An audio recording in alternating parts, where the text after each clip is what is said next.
Pues Nuria, cuando quieras. Buenos días a todos. Soy Nuria Oguespín y mis directores de tesis son Carmelo Vega de la Rosa, de la Universidad de La Laguna, y Enrique Solán, de la Universidad de Las Palmas. Voy a poner en contexto lo que voy a explicar hoy.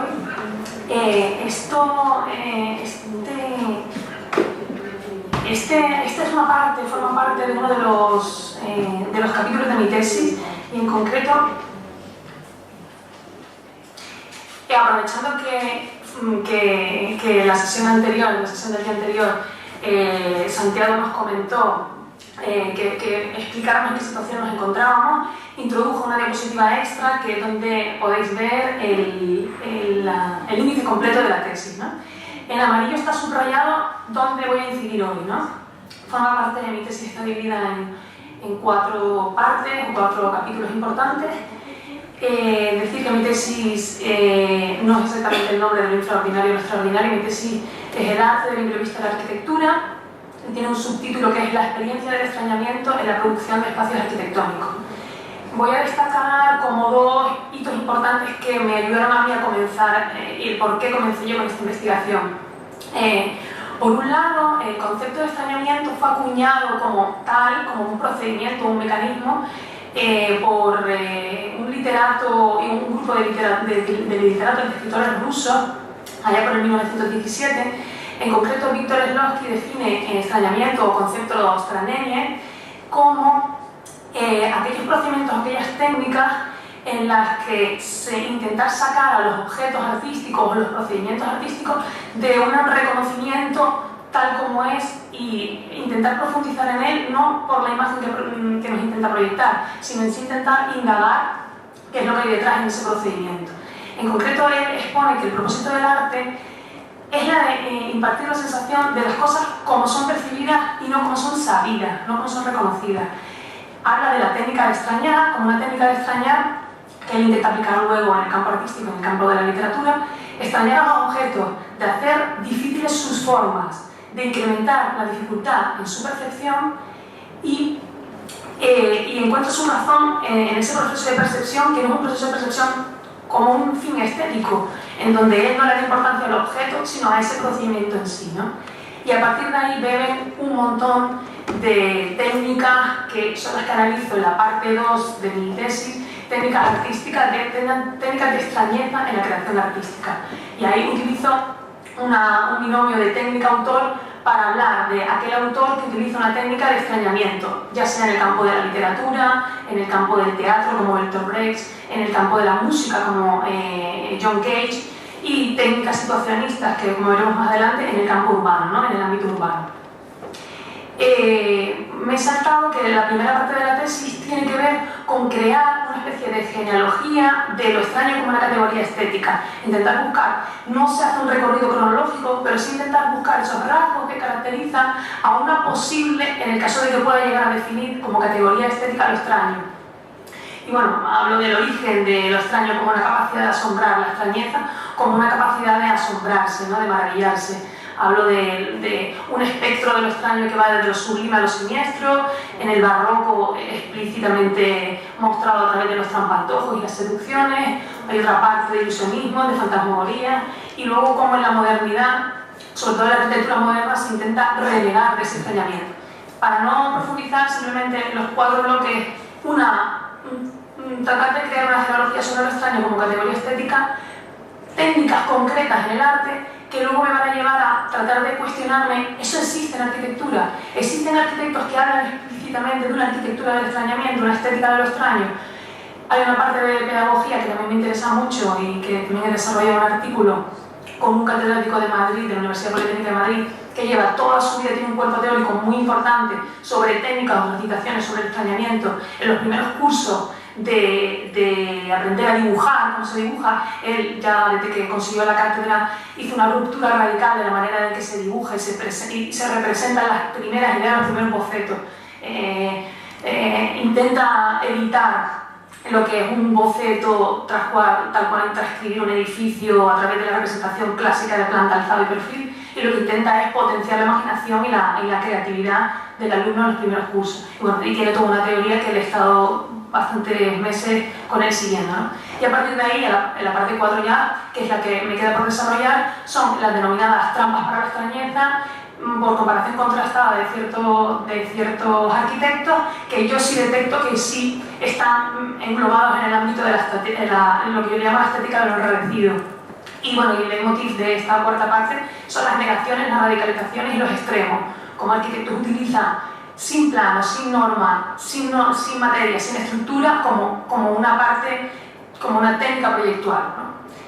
Y lo que os voy a contar forma parte un poco para un estado de la cuestión de esa genealogía de lo extraño, y me voy a centrar en... Empezamos a contar. Sí. Sí, un segundo. Aquí. Y empezamos a contar. Bueno, la presentación es del infraordinario a lo extraordinario, trazos para una conceptualización arquitectónica. Y trazo, lo pongo entre comillas porque voy a hablar de cómo se representa lo infraordinario y cómo aflora lo extraordinario a partir del infraordinario.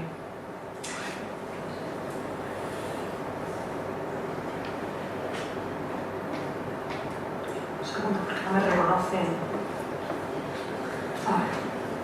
Bueno, como comenté, esta presentación forma parte de uno de los capítulos de mi tesis doctoral, en la que investiga cómo lo imprevisto es fuente de conocimiento, cómo asombro es clave para el conocimiento, desde la taumase de los griegos, y cómo lo imprevisto genera extrañeza.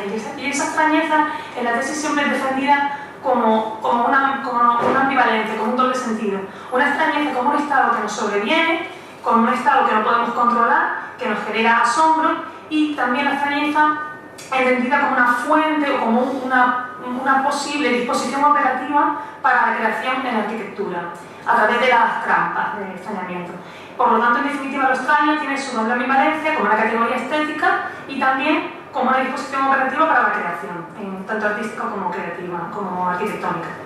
El artículo en el que se centra es el dibujo, la representación de estas prácticas cotidianas, porque al fin y al cabo lo cotidiano es el espacio de lo extraño, en tanto que lo cotidiano siempre es difícil de aprender, ¿no? Es difícil de entender o incluso de analizar por su cercanía. Realmente lo cotidiano, el comer, dormir, ir a trabajar, caminar, pasear, realmente sí que oculta una serie de complejos procesos de adaptación a un mundo cambiante. No nos vamos dando cuenta de que vamos cambiando nuestras cotidianidades para ir adaptándonos al mundo que nos rodea. Como podemos constatar, en la actualidad la importancia que hay adquiriendo la categoría de lo cotidiano en los estudios contemporáneos en literatura, en sociología, como por poner otros ejemplos, Michel Desserteau en su libro La invención de lo cotidiano y Beugot en La potencia discreta del ordinario, en donde me he basado en el contexto donde me muevo. Dejarnos asombrar por lo cotidiano, por lo que nos rodea, interrogar sobre lo que nos rodea, es una misión que se propuso Georges Perez en su libro Lo infraordinario. Y para él esto es un posicionamiento operativo imaginario. Lo utiliza como una técnica para escribir su libro de lo infraordinario. Lo que ocurre cada día y vuelve cada día, lo trivial, lo cotidiano, lo evidente, lo común, lo ordinario, lo infraordinario, el ruido de fondo, lo habitual, cómo dar cuenta de ello, cómo interrogarlo, cómo describirlo. Perez nos anima a que hagamos inventario de nuestros bolsillos, que intentamos indagar en lo que tenemos dentro.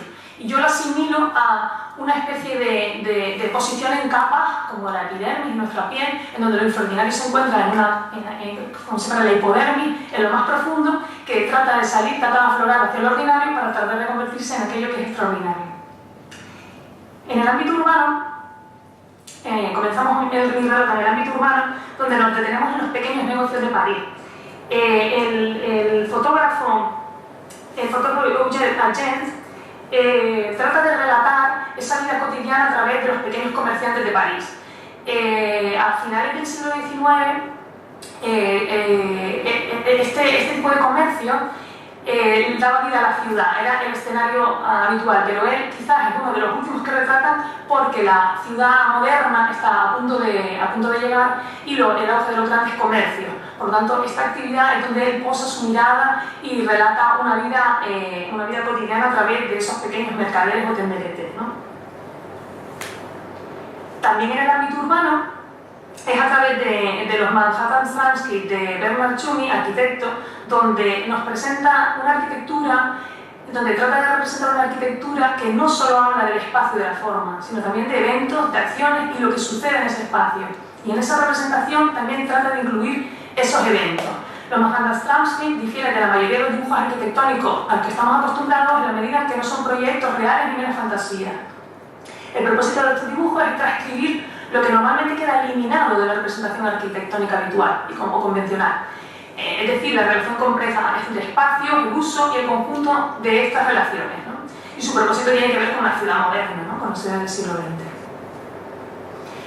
Otra de las técnicas para la reconstrucción crítica de estas formas de vida cotidiana son los situacionistas, que muchos de ustedes conocerán, donde se hace una crítica a la vida ordinaria y a modo de flaner bodeleriano, como aquel hombre del siglo XIX que vagabundeaba por la ciudad. Ellos proponen la técnica de la deriva como una técnica de construcción de situaciones, mediante tratar de ver la ciudad de otra manera, sin un rumbo fijo, y su representación de estos vagabundeos por la ciudad se transfiere a través de esta construcción de psicogeografía. En definitiva, la deriva se presenta como una técnica de paso ininterrumpido a través de ambientes diversos. Los eventos aquí son representados. Ya en un más cercano del tiempo, experiencias de origen psicogeográfico o de deriva situacionista las vemos propuestas como el grupo de arquitectos We Are an Event.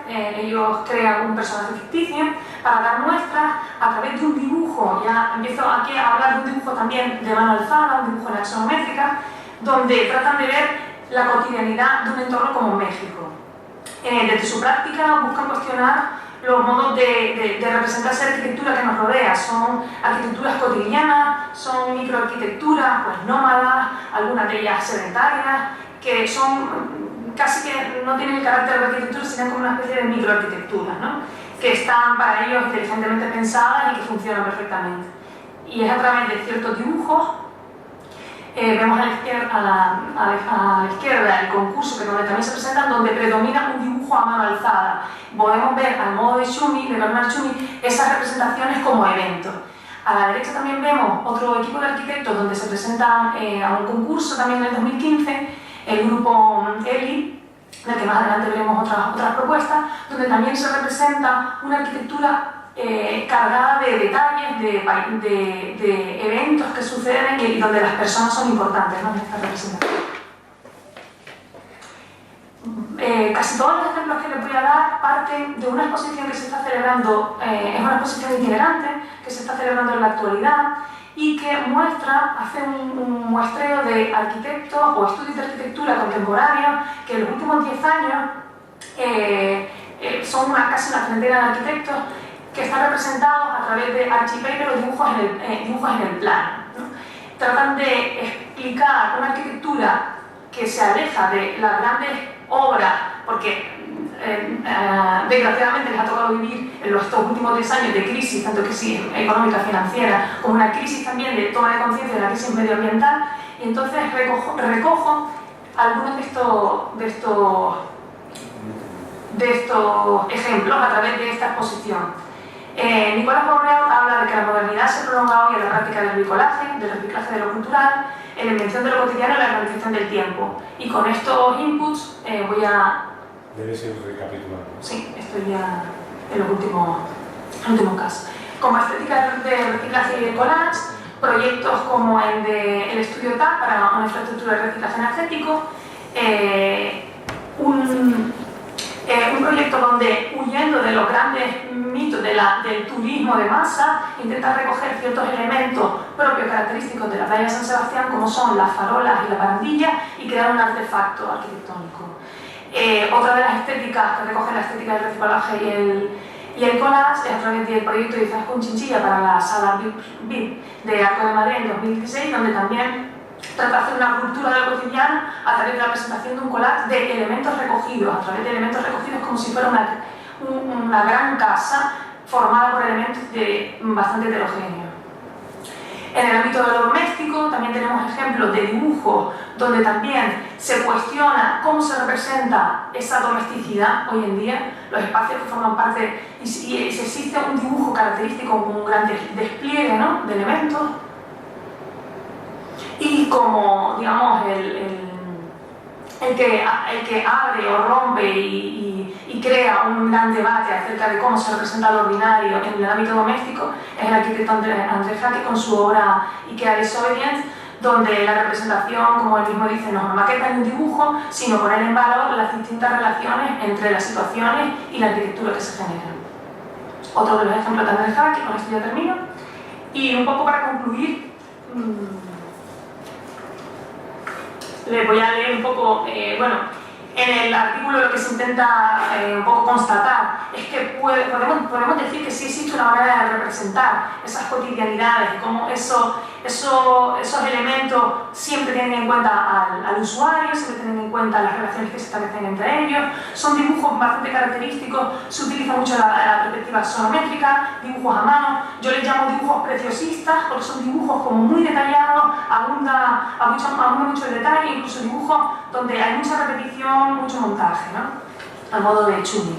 Y casi que para concluir, lejos de convertirse en un simple programa estético, lo infraordinario, aquello que nos rodea, si viene respaldado por un discurso crítico, puede ser innovador. Ese tránsito entre lo infraordinario y lo extraordinario se alcanzará cuando se cuestione aquello que le extraña al propio discurso de la arquitectura, o en otras palabras, cuando lo ordinario también puede ser lo extraordinario.